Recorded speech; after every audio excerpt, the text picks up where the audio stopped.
आगे बढ़ते हैं, यहाँ पे आपको हम खबर से आगाह करते चले। साबिक वज़ीर-ए-आज़म मियां मोहम्मद नवाज शरीफ के हवाले से आपको बताते चले कि शरीफ फैमिली के खिलाफ नैब रेफरेंसेस और अजीजिया स्टील मिल और फ्लैगशिप ज़िमनी रेफरेंस की समाअत। साबिक वज़ीर-ए-आज़म मियां मोहम्मद नवाज शरीफ और उनकी साहिबजादी मरियम नवाज अदालत में पेश। इस्तिगासा की गवाह नौरीन शहजादी का बयान कलमबंद कर लिया गया है, जबकि इस्तिगासा के 5 गवाहान अपना बयान रिकॉर्ड करवाएंगे।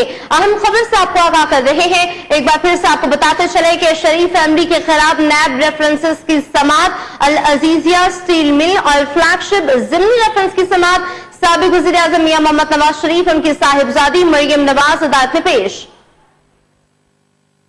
इसे बात करते हैं, ज़मीर हुसैन ज़मीर हमारे साथ मौजूद है।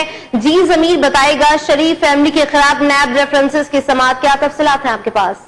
जी बिल्कुल, एहतसाब अदालत में अल अजीजिया और फ्लैगशिप इन्वेस्टमेंट रेफरेंसेस की समाअत जारी है। साबिक वज़ीर-ए-आज़म मियां मोहम्मद रिटायर्ड सफदर और मरियम नवाज अदालत के अंदर ही मौजूद है। आज मियां मोहम्मद नवाज शरीफ को अदालत ने तलब किया था। कैप्टन रिटायर्ड सफदर और मरियम नवाज भी उनके हमरा पहुंची है। उसके अलावा वफाकी वुज़रा की बड़ी तादाद पहुंची है, जिस तरह हम रूटीन में पहुंचते हैं। तो अब इस केस की कार्रवाई शुरू हो चुकी है और आज बाकायदा तौर पर 5 गवाहों को अदालत ने तलब किया था और आज 5 गवाहों के बयानात कलमबंद होंगे और गवाहों के बयानात कलमबंद किए जा रहे हैं। और उसके बाद वकील सफाई ख्वाजा हारिस, जो मियां मोहम्मद नवाज शरीफ के वकील है, वो उन पर जिरा करेंगे। आज इस बड़े केस की समाअत जारी। बहुत शुक्रिया ज़मीर हुसैन ज़मीर हमारे साथ मौजूद थे, तफसीलात से आगाह कर रहे थे।